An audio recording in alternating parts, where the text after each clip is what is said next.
Your ability to ask for help determines your capacity to succeed in life. Totoo po yun. Hindi mo kaya kasi lahat eh. Hindi kasi Superman.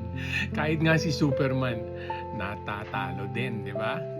So, kapag na-master mo ang unang hakbang na ito, kung papaano humingi ng tulong, kailangan masterin mo rin kung kanino ka dapat hihingi ng tulong.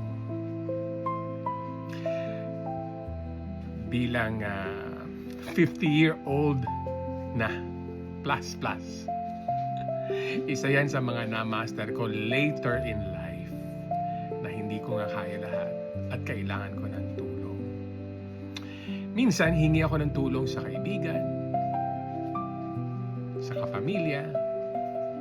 Natulong naman, pero meron ding hangganan. Ikaw, eto, bibigay ko na sa iyo ang sikreto. Kung hihingi ka rin lang ng tulong, unahin mo na ang makakaunawa sa iyo. At yan ang Panginoon. Hingi ka ng tulong sa Kanya. Hindi ka mabibigo. Let's pray. Lord, I lift up to you my brother, sister who is watching today. And I pray, Father, that you will help them with the need that they currently have right now. Now, some of them needs healing.